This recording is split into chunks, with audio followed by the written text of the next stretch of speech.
Hello friends, मैं आशीष सुमन श्रीवास्तव स्वागत करता हूं आपका इस वीडियो में।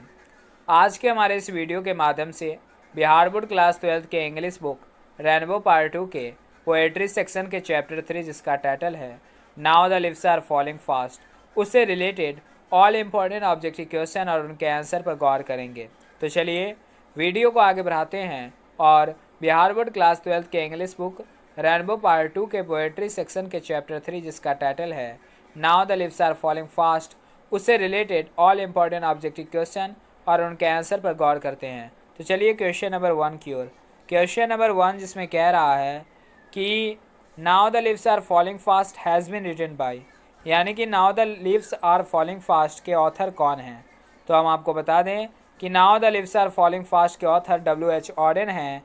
तो इस प्रकार से हम ये कह सकते हैं कि क्वेश्चन नंबर 1 का जो सही आंसर है वो ऑप्शन बी यानी कि W.H. ऑडेन होगा। Now the leaves are falling fast has been written by W.H. Auden. अब नेक्स्ट क्वेश्चन की ओर बढ़ते हैं यानी कि क्वेश्चन नंबर 2 की ओर। क्वेश्चन नंबर 2 जिसमें कह रहा है कि now the leaves are falling fast is a dash. तो हम आपको बता दें कि now the leaves are falling fast एक लिरिक है। तो इस प्रकार से हम ये कह सकते हैं कि क्वेश्चन नंबर 2 का जो सही आंसर है वो ऑप्शन ए यानी कि लिरिक होगा। Now the leaves are falling fast is a lyric. अब नेक्स्ट क्वेश्चन की ओर बढ़ते हैं यानी कि क्वेश्चन नंबर 3 की ओर।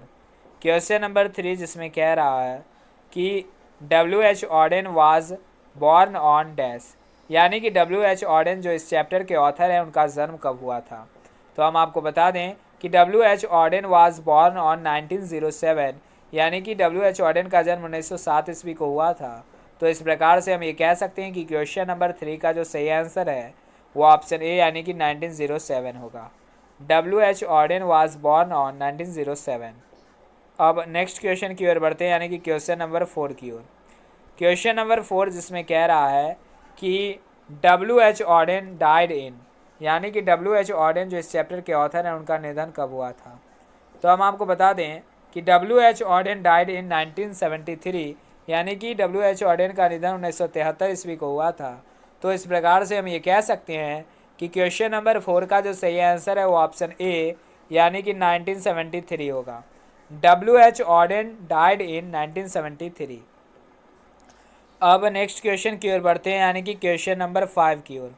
क्वेश्चन नंबर 5 जिसमें कह रहा है कि W.H. Auden died at the age of, यानी कि W.H. ऑडेन की जब निधन हुई तो उनकी आयु कितनी थी। तो हम आपको बता दें कि W.H. Auden died at the age of 66, यानी कि W.H. ऑडेन की निधन 66 वर्ष की आयु में हुई। तो इस प्रकार से हम ये कह सकते हैं कि क्वेश्चन नंबर 5 का जो सही आंसर है वो ऑप्शन ए यानी कि 66 होगा। W.H. Auden died at the age of 66। अब नेक्स्ट क्वेश्चन की ओर बढ़ते हैं यानी कि क्वेश्चन नंबर 6 की ओर। क्वेश्चन नंबर 6 जिसमें कह रहा है कि W.H. Auden won the dash in 1948 for his collection the age of anxiety, यानी कि W.H. ऑडेन कौन सा प्राइज़ जीते 1948 ईस्वी में उनके collection the age of anxiety के लिए। तो हम आपको बता दें कि W.H. Auden won the Pulitzer prize in 1948 for his collection the age of anxiety, यानी कि W.H. ऑडेन को पुलिट्जर प्राइज़ से 1948 ईस्वी में सम्मानित किया गया उनके एक collection the age of anxiety के लिए। तो इस प्रकार से हम ये कह सकते हैं कि क्वेश्चन नंबर 6 का जो सही आंसर है वो ऑप्शन ए यानी कि पुलिट्जर प्राइज़ होगा। W.H. Auden won the Pulitzer prize in 1948 for his collection the age of anxiety. अब नेक्स्ट क्वेश्चन की ओर बढ़ते हैं यानी कि क्वेश्चन नंबर 7 की ओर। क्वेश्चन नंबर 7 जिसमें कह रहा है कि W.H. Auden was a dash, यानी कि W.H. ऑडेन एक थे, क्या थे। तो हम आपको बता दें कि W.H. ऑडेन एक विगोरियस पोएट थे, एक अमेरिकन पोएट थे और एक वर्स ड्रामेटिस्ट भी थे, यानी कि बहुमुखी नाटककार भी थे। तो इस प्रकार से हम ये कह सकते हैं कि क्वेश्चन नंबर 7 का जो सही आंसर है वो ऑप्शन डी यानी कि ऑल ऑफ दिस होगा। ऑल ऑफ दिस से हमारा मतलब ऑप्शन ए, बी और सी तीनों से है। W.H. Auden was a vigorous poet, American poet and also a verse dramatist. तो इस प्रकार से हम ये कह सकते हैं कि क्वेश्चन नंबर 7 का जो सही आंसर है वो ऑप्शन डी यानी कि ऑल ऑफ दोज होगा। ऑल ऑफ दिस होगा। W.H. Auden was a vigorous poet, American poet and also was dramatist। अब नेक्स्ट क्वेश्चन की ओर बढ़ते हैं, यानी कि क्वेश्चन नंबर 8 की ओर। क्वेश्चन नंबर 8 जिसमें कह रहा है कि for W.H. Auden was dash, यानी कि W.H. Auden के जो काम थे वह कैसे थे W.H. Auden के लिए। तो हम आपको बता दें कि for W.H. Auden was a serious game, यानी कि W.H. Auden का जो काम था, यानी कि उन्होंने जिस किताब की, जिस पुस्तक की, जिस टाइटल की रचना की, वह एक सीरियस गेम था, यानी कि एक गंभीर प्रक्रिया था। तो इस प्रकार से हम ये कह सकते हैं कि क्वेश्चन नंबर 8 का जो सही आंसर है वो ऑप्शन सी, यानी कि ये सीरियस गेम होगा। For W.H. Auden was a serious game. अब नेक्स्ट क्वेश्चन की ओर बढ़ते हैं, यानी कि क्वेश्चन नंबर 9 की ओर। क्वेश्चन नंबर 9 जिसमें कह रहा है कि W.H. Auden was a verse dramatist, critic, translator and dash, यानी कि W.H. Auden एक बहुमुखी नाटककार, आलोचक, अनुवादक तो थे ही, और उसके साथ साथ क्या थे। तो हम आपको बता दें कि W.H. Auden was a verse dramatist, critic, translator and editor and also technician. तो इस प्रकार से हम ये कह सकते हैं कि क्वेश्चन नंबर 9 का जो सही आंसर है वो ऑप्शन सी, यानी कि बॉथ होगा। बॉथ से हमारा मतलब ऑप्शन ए और बी दोनों से है। तो इस प्रकार से हम ये कह सकते हैं कि क्वेश्चन नंबर 9 का जो सही आंसर है ऑप्शन सी, यानी बॉथ होगा। यानी W.H. Auden was a verse dramatist, critic, translator and editor and also technician, यानी कि W.H. Auden एक बहुमुखी नाटककार, आलोचक, अनुवादक और उसके साथ साथ एक संपादक और तकनीशियन भी थे। अब नेक्स्ट क्वेश्चन की ओर बढ़ती है, यानी कि क्वेश्चन नंबर 10 की ओर।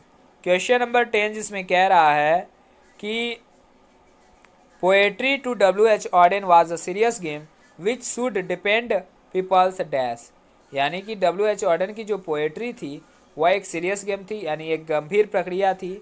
विच शुड डिपेंड पीपल्स, जो लोगों के किस चीज़ को दर्शाती है या लोगों के किस चीज़ पर निर्भर करती है।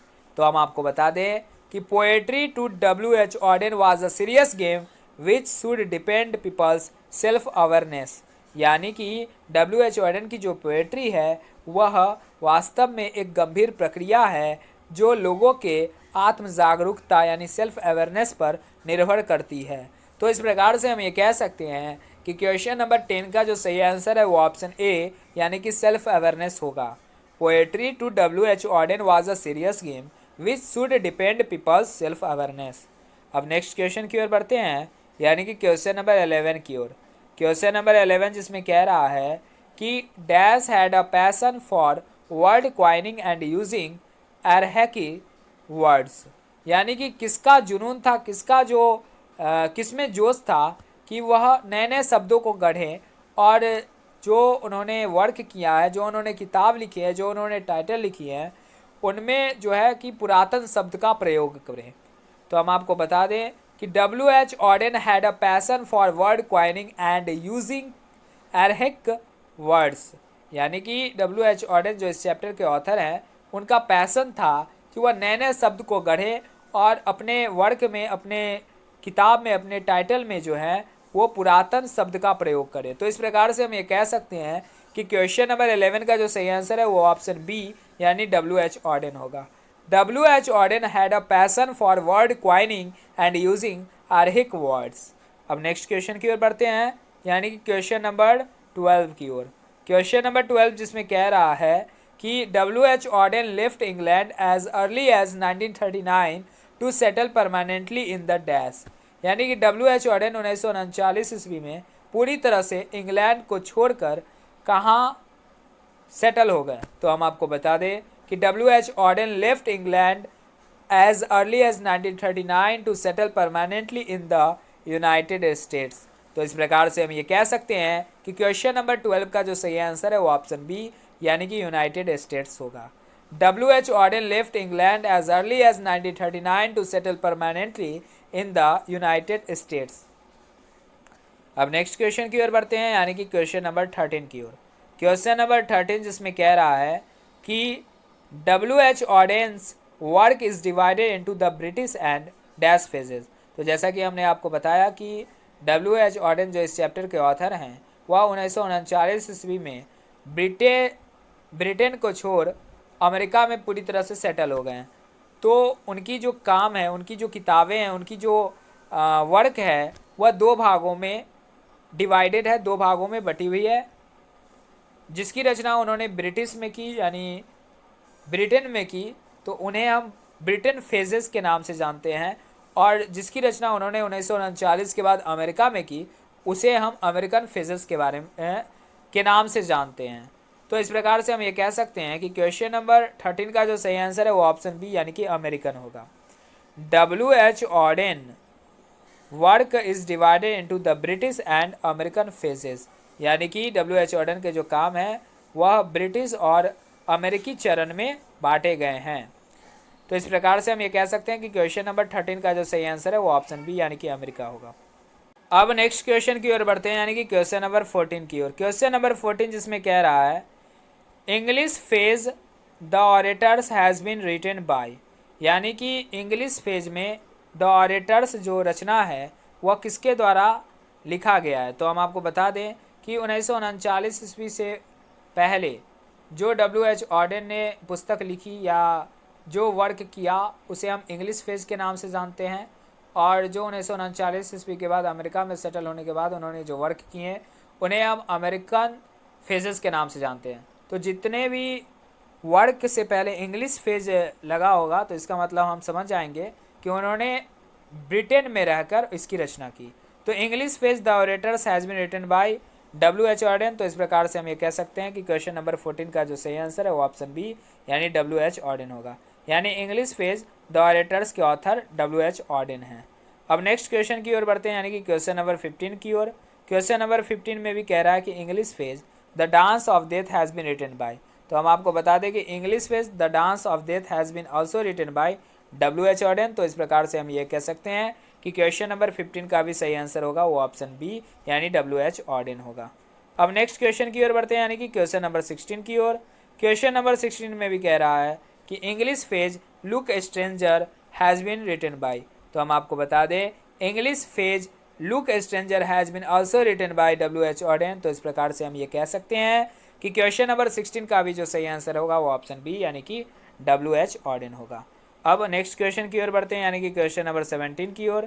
क्वेश्चन नंबर 17 जिसमें कह रहा है कि English phase Spain has been written by, तो भैया हम आपको बता दें कि English phase Spain has been also written by W.H. Auden, तो इस प्रकार से क्वेश्चन नंबर 17 का भी जो सही आंसर है वो ऑप्शन बी यानी W.H. ऑडेन होगा।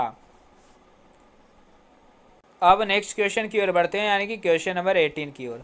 क्वेश्चन नंबर 18 में भी वही बात आ रहा है कि English phase another time has been written by, तो हम आपको बता दें English phase another time has been also written by W.H. Auden, तो इस प्रकार से हम ये कह सकते हैं कि क्वेश्चन नंबर 18 का जो सही आंसर है वो ऑप्शन बी यानी W.H. ऑडेन होगा।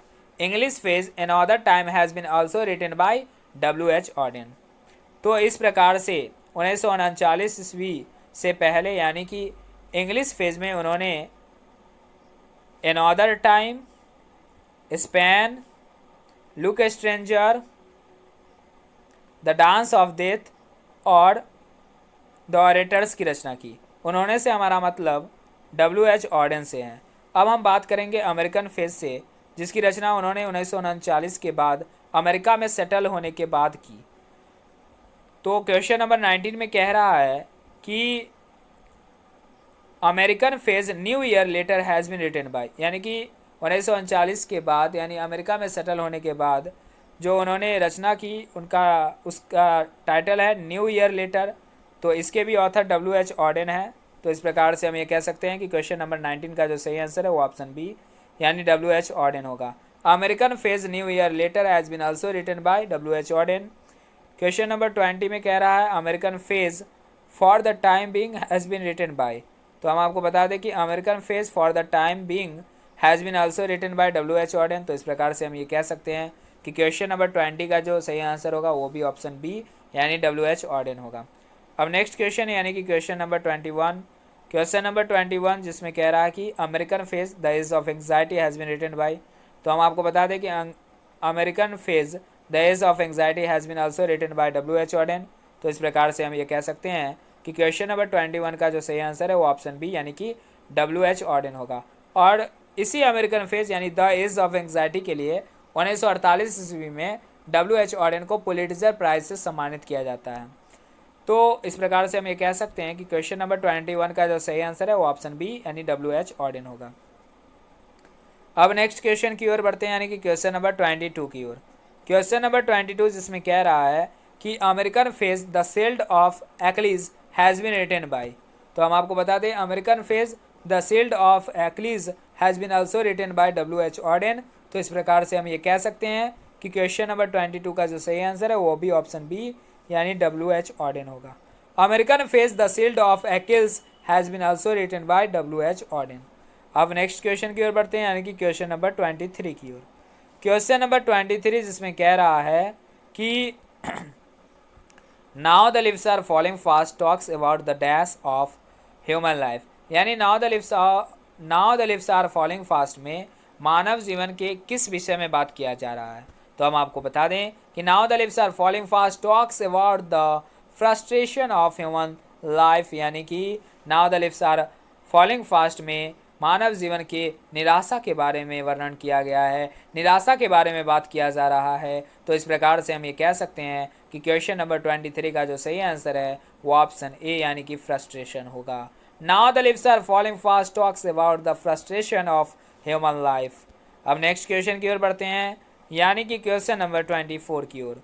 क्वेश्चन नंबर 24 जिसमें कह रहा है कि nurses to the grave are gone is taken from. यानी कि क्वेश्चन नंबर 24 में एक सेंटेंस दिया गया है। सेंटेंस है nurses to the grave are gone. तो यह सेंटेंस कहाँ से लिया गया है। तो हम अभी चूँकि now the leaves are falling fast का ऑब्जेक्टिव क्वेश्चन कर रहे हैं तो इस प्रकार से हम ये कह सकते हैं कि क्वेश्चन नंबर 24 का जो सही आंसर है वो ऑप्शन ए यानी कि now the leaves are falling fast होगा।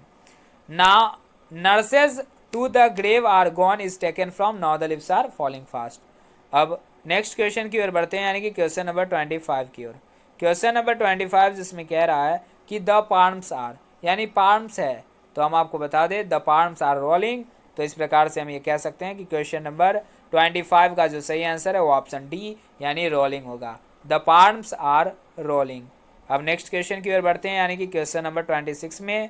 क्वेश्चन नंबर 26 जिसमें भी एक सेंटेंस दिया गया। सेंटेंस कह रहा है nurses flowers will not last is a line taken from. यानी कि क्वेश्चन नंबर 26 में भी एक सेंटेंस दिया गया है और कह रहा है यह सेंटेंस कहाँ से लिया गया है। तो चूंकि हम now the leaves are falling fast से related all important objective question पर गौर कर रहे हैं तो इसका जो सही आंसर होगा वो ऑप्शन ए यानी कि now the leaves are falling fast होगा। Nurses flowers will not last is a line taken from now the leaves are falling fast. अब नेक्स्ट क्वेश्चन की ओर बढ़ते हैं यानी कि क्वेश्चन नंबर 27 की ओर। क्वेश्चन नंबर 27 जिसमें कह रहा है कि in the poem now the leaves are falling fast nurse stand for. यानी poem now the leaves are falling fast में नर्स का मतलब क्या है। तो हम आपको बता दें कि in the poem now the leaves are falling fast nurse stand for a tree. यानी कि नर्स से हमारा मतलब एक पेड़ से है now the leaves are falling fast में। तो इस प्रकार से हम ये कह सकते हैं कि क्वेश्चन नंबर 27 का जो सही आंसर है वो ऑप्शन सी यानी कि ए ट्री होगा। अब नेक्स्ट क्वेश्चन की ओर बढ़ते हैं यानी कि क्वेश्चन नंबर 28 की ओर। क्वेश्चन नंबर 28 जिसमें कह रहा है whispering neighbours left and right is a line from the poem. यानी कि क्वेश्चन नंबर 28 में भी एक सेंटेंस दिया गया है, एक लाइन दिया गया। लाइन कह रहा है whispering neighbours left and right is a line from the poem. यानी लाइन है whispering neighbours left and right और यह लाइन कहाँ से लिया गया। तो यह line now the leaves are falling fast से लिया गया है। तो इस प्रकार से हम ये कह सकते हैं कि क्वेश्चन नंबर 28 का जो सही आंसर है वो ऑप्शन ए यानी now the leaves are falling fast होगा। अब नेक्स्ट क्वेश्चन यानी कि क्वेश्चन नंबर 29 की ओर। क्वेश्चन नंबर 29 जिसमें कह रहा है कि the line and the Nightingale is dumb is taken from. यानी एक लाइन है and the Nightingale is dumb. यह लाइन कहाँ से लिया गया है। तो यह लाइन भी now the leaves are falling fast से लिया गया है। तो इस प्रकार से हम ये कह सकते हैं कि क्वेश्चन नंबर 29 का भी जो सही आंसर होगा वो ऑप्शन ए यानी कि now the leaves are falling fast होगा। अब नेक्स्ट क्वेश्चन यानी कि क्वेश्चन नंबर 30 की ओर। क्वेश्चन नंबर 30 जिसमें कह रहा है कि and the Nightingale is dumb and the dash will not come. तो हम आपको बता दें कि क्वेश्चन नंबर 30 का जो सही आंसर होगा वो ऑप्शन सी यानी कि एंजल होगा। And the Nightingale is dumb and the angel will not come. तो इस प्रकार से हम ये कह सकते हैं कि क्वेश्चन नंबर 30 का जो सही आंसर है वो ऑप्शन सी यानी एंजल होगा।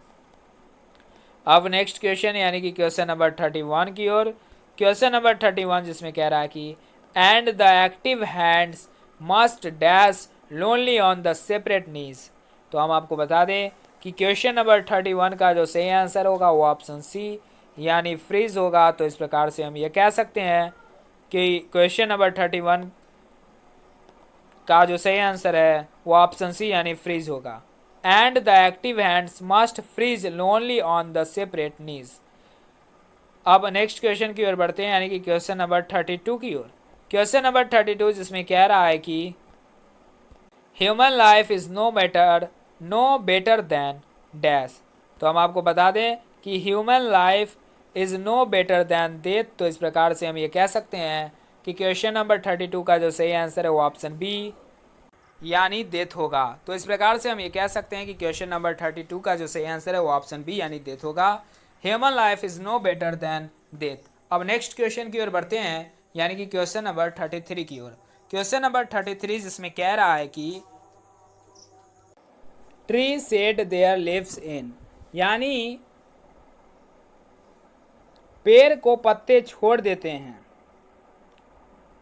कब। तो हम आपको बता दें कि tree said there lives in autumn, यानी कि पेड़ जो हैं पत्ते को छोड़ देते हैं पतझड़ के समय में। तो इस प्रकार से हम ये कह सकते हैं कि क्वेश्चन नंबर 33 का जो सही आंसर है वो ऑप्शन डी यानी कि ऑटम होगा। Tree said there lives in autumn.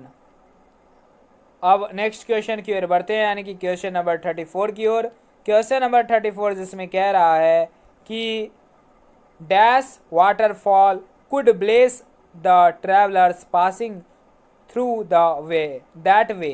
तो हम आपको बता दें कि क्वेश्चन नंबर 34 का जो सही आंसर होगा वो ऑप्शन बी यानी कि वाइट होगा।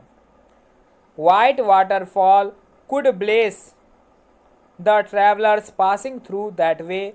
तो इस प्रकार से हम ये कह सकते हैं कि क्वेश्चन नंबर 34 जिसका सही आंसर होगा वो ऑप्शन बी यानी white. White waterfall could bless the travellers passing through that way. अब नेक्स्ट क्वेश्चन की ओर बढ़ते हैं यानी कि क्वेश्चन नंबर 35 की ओर। क्वेश्चन नंबर 35 जिसमें कह रहा है who run scolding for their food in now the leaves are falling fast. तो हम आपको बता दें कि trolls run scolding for their foods in now the leaves are falling fast. तो इस प्रकार से हम ये कह सकते हैं कि क्वेश्चन नंबर 35 का जो सही आंसर है वो ऑप्शन ए यानी कि ट्रोल्स होगा। Trolls run scolding for their food in now the leaves are falling fast. अब नेक्स्ट क्वेश्चन की ओर बढ़ते हैं यानी कि क्वेश्चन नंबर 36 की ओर, जो इस वीडियो और इस लेसन का लास्ट इंपॉर्टेंट ऑब्जेक्टिव क्वेश्चन है। तो चलिए क्वेश्चन नंबर 36 की ओर। क्वेश्चन नंबर 36 इसमें कह रहा है कि who is dumb in now the leaves are falling fast, यानी now the leaves are falling fast में डम्ब कौन है। तो हम आपको बता दें कि nightingale is dumb in now the leaves are falling fast. तो इस प्रकार से हम ये कह सकते हैं कि क्वेश्चन नंबर 36 जो इस वीडियो और इस लेसन का लास्ट इंपॉर्टेंट ऑब्जेक्टिव क्वेश्चन है उसका जो सही आंसर होगा वो ऑप्शन डी यानी कि नाइटिंगेल होगा। Nightingale is dumb and now the leaves are falling fast. तो इस प्रकार से हम ये कह सकते हैं कि क्वेश्चन नंबर 36 की समाप्ति के साथ साथ हम बिहार बोर्ड क्लास 12 के इंग्लिश बुक रेनबो पार्ट 2 के पोएट्री सेक्शन के चैप्टर 3 जिसका टाइटल था now the leaves are falling fast उससे related all important objective question और उनके आंसर पर गौर कर चुके हैं। अब अगले वीडियो में हम बिहार बोर्ड क्लास 12 के इंग्लिश बुक रेनबो पार्ट 2 के पोएट्री सेक्शन के चैप्टर 4 जिसका टाइटल है ओड टू ऑटम उससे related all important objective question और उनके आंसर पर गौर करेंगे। तब तक के लिए धन्यवाद।